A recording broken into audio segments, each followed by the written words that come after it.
आप देख रहे हैं जोहार इंडिया न्यूज की खास पेशकश भारत का संविधान सबका अभिमान। इस विशेष श्रृंखला में हम चर्चा करेंगे भारतीय संविधान की मूल भावना, उसके महत्व और वर्तमान परिप्रेक्ष्य में उसकी प्रासंगिकता पर। संविधान सिर्फ एक किताब नहीं, बल्कि यह देश की आत्मा है। एक ऐसा दस्तावेज जो हर नागरिक को अधिकार देता है, कर्तव्यों का बोध कराता है और समानता, न्याय व स्वतंत्रता की नींव रखता है। आज के इस खास एपिसोड में हम जानेंगे संविधान का वास्तविक महत्व क्या है, इसके मूल सिद्धांत किन आधारों पर टिके हैं और आम जनता के जीवन में इसकी क्या भूमिका है। साथ ही समझेंगे कि डॉक्टर भीमराव अंबेडकर द्वारा निर्मित यह संविधान आज के दौर में कितना प्रासंगिक है और इसे लेकर समाज में जागरूकता कितनी जरूरी है। जय हिंद, जोहार साथियों। आप देखना शुरू कर चुके हैं जोहार इंडिया न्यूज में हूं रोहित कुमार। साथियों, भारत का संविधान सबका अभिमान में आपका स्वागत है। आज के इस विशेष कड़ी में संविधान के ऊपर बात करने के लिए हमारे साथ में है युवा समाज सेवी अनूप कुमार पासवान जी। अनूप जी, आपका स्वागत है जोहार इंडिया न्यूज में। बहुत बहुत धन्यवाद रोहित जी कि आपने इस पॉडकास्ट में और हमें बुलाया है, इसके लिए बहुत धन्यवाद। और आपके जो न्यूज चैनल है जोहार इंडिया न्यूज, उसको भी बहुत बहुत धन्यवाद।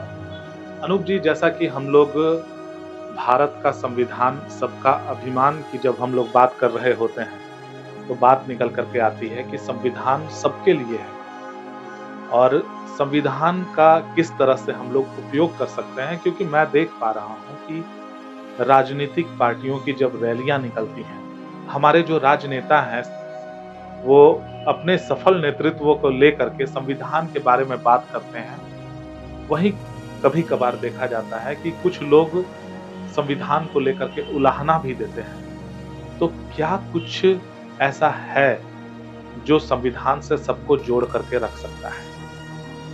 देखिए, संविधान की जो मूल भावना है वो भारत देश के जो अलग अलग कल्चर हैं, अलग अलग यहाँ की सभ्यताएं हैं, अलग अलग राज्य हैं, एक राज्यों का ढांचा मिलाकर हमारा देश बनाया गया है। उस देश को किस तरीके से चले, अच्छी तरह से देश किस प्रगति की ओर जाए, उसकी मूल भावना हमारे जो लोग हैं उन्हीं की निहित भावना में ही छिपा हुआ है संविधान।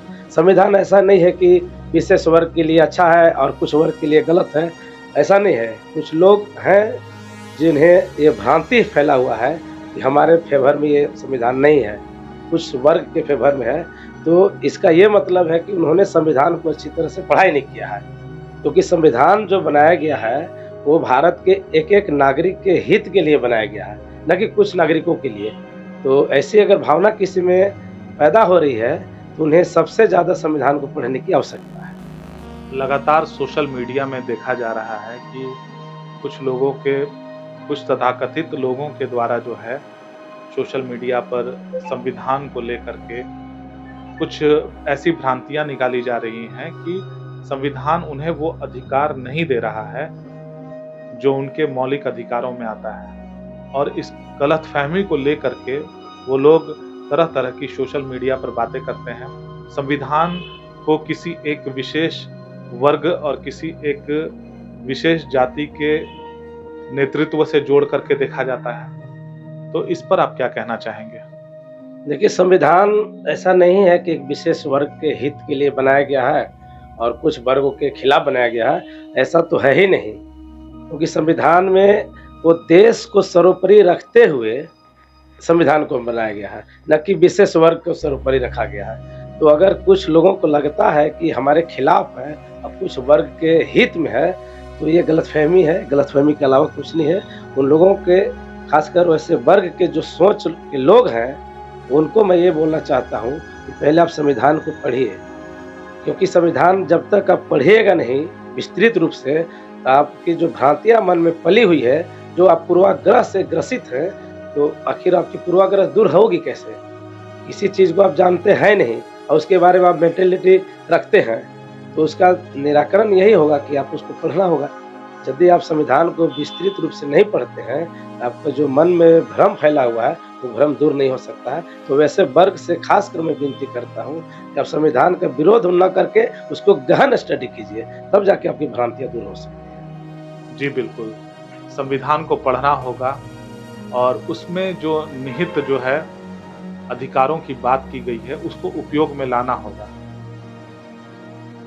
अनूप जी, 14 अप्रैल 2026 जब पूरा देश डॉक्टर भीमराव अंबेडकर जी की जयंती मना रहा होगा, उस उपलक्ष्य में जो है बहुत सारे संगठन, हम प्रायः देखते हैं कि एक ऐसा दिन आता है 14 अप्रैल का दिन, जब सारे संगठन एक जगह जमा होकर के एक ही सुर में जो है डॉक्टर भीमराव अंबेडकर जी की बात करते हैं, संविधान की बात करते हैं। लेकिन फिर उस दिन के बाद अलगाववाद देखा जाता है। इस स्थिति पर जो है आप क्या कहना चाहेंगे? कैसे हम लोग जो है फिर से एक होकर के जो है एक देश की बात कर सकें, एक देश की परिकल्पना कर सकें? सबसे पहले कि हम लोग को कास्टिसिज्म से ऊपर उठना पड़ेगा। अगर भीमराव अंबेडकर जी को समझना है, देश की जो मूल भावना संविधान में जो छिपा हुई है, अगर उस चीज़ को समझना है, तो आपको जाति से ऊपर उठना पड़ेगा।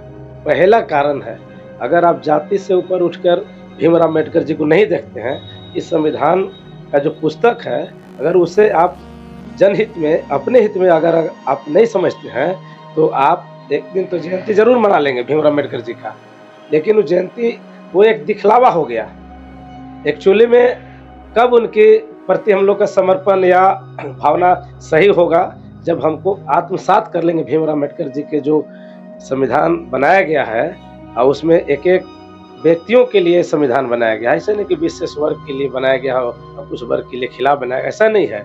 हम लोगों को जातिगत भावना से ऊपर उठकर भीमराव अंबेडकर जी के जीवनी को देखना पड़ेगा। उनके जो क्रियाकलाप थे, जो समाज के लिए और भारत देश के लिए जो योगदान है, और आज देश अगर संविधान से चल रहा है, तो उसमें बहुत बड़ा रोल भीमराव अंबेडकर जी का है।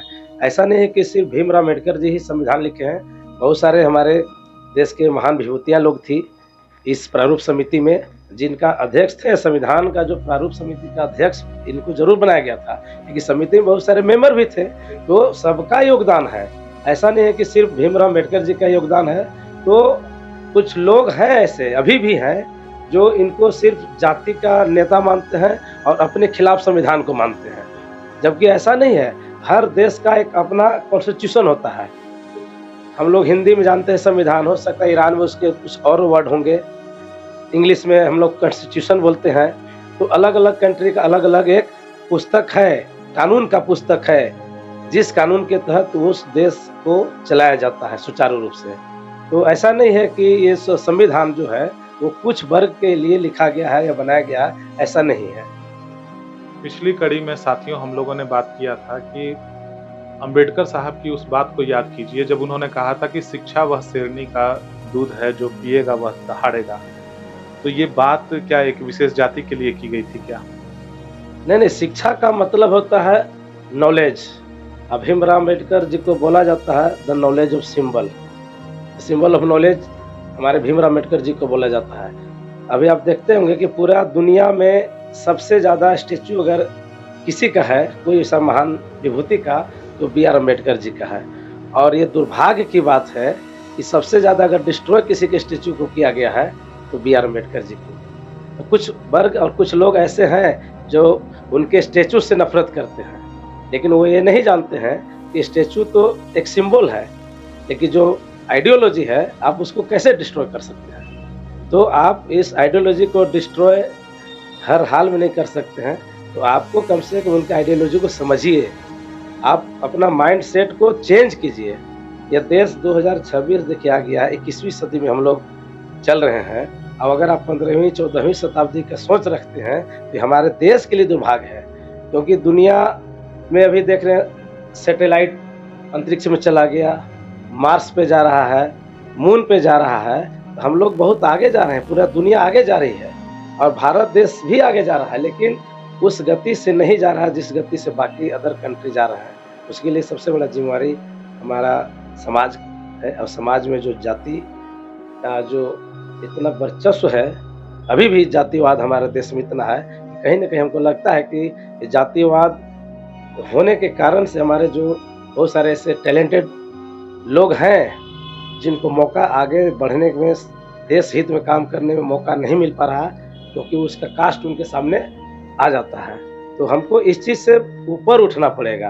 हमको मेरिट का आदमी चाहिए, न कि कास्ट का। वो चाहे किसी कास्ट का आदमी हो, जिसमें मेरिट है वो आगे बढ़ेगा। जब आगे वो बढ़ेगा तो देश हित में वो ज़रूर काम करेगा।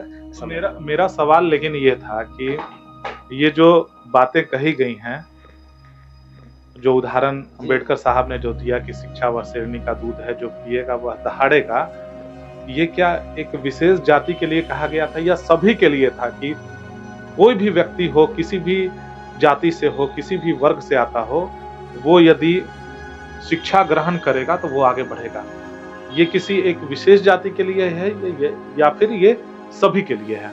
नहीं, ये कोई विशेष जाति के लिए नहीं था। उनका कहने का मूल मकसद यही था कि आप जब तक शिक्षित नहीं बनिएगा, तब तक आप डेवलपमेंट नहीं कर सकते हैं। दहाड़ने का मतलब किसी के ऊपर हमला करना थोड़ी है। अगर आप अज्ञान हैं, आप शिक्षित नहीं हैं, आपको किसी चीज़ का नॉलेज नहीं होगा, जब आप शिक्षा प्राप्त कीजिएगा, तो आप उस शिक्षा का यूज़ आप देश हित में कर सकते हैं, समाज हित में कर सकते हैं।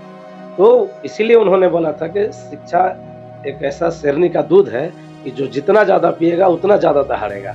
इसका मतलब है कि जो ज़्यादा शिक्षित होगा, उसके पास नॉलेज ज़्यादा होगी, उस नॉलेज को सकारात्मक यूज करेगा, तो अपने देश हित में, राज्य हित में और अपने समाज हित में भी वो काम करेगा। उनका मूल मकसद यही था। तो साथियों, आप सुन रहे थे अनूप कुमार पासवान जी को, जिन्होंने बताया कि आज भी देश में जो है जातिवाद हावी है। यदि हम लोग जातिवाद से ऊपर उठ करके काम करें, संविधान में निहित अनुच्छेदों का अनुपालन करें, तो निश्चित तौर पर हम आगे बढ़ सकते हैं और हमारा देश जो है तरक्की कर सकता है। इन सभी चीज़ों से आगे बढ़ने की हमें आवश्यकता है। तो अनूप जी, आपका बहुत बहुत धन्यवाद। आप हमारे जोहार इंडिया न्यूज़ के स्टूडियो में आए और आपने अपनी बातों को रखा। बहुत बहुत धन्यवाद। आपका भी बहुत बहुत धन्यवाद कि आपने जो पॉडकास्ट स्टार्ट किए हैं उसमें हमें मौका दिया, इसके लिए हम आपका बहुत बहुत धन्यवाद करते हैं। तो साथियों, इन्हीं तरह के और तमाम लोगों से आपको मिलवाते रहेंगे। आप देखते रहिए जोहार इंडिया न्यूज़। तब तक के लिए जय हिंद, जोहार, जय संविधान।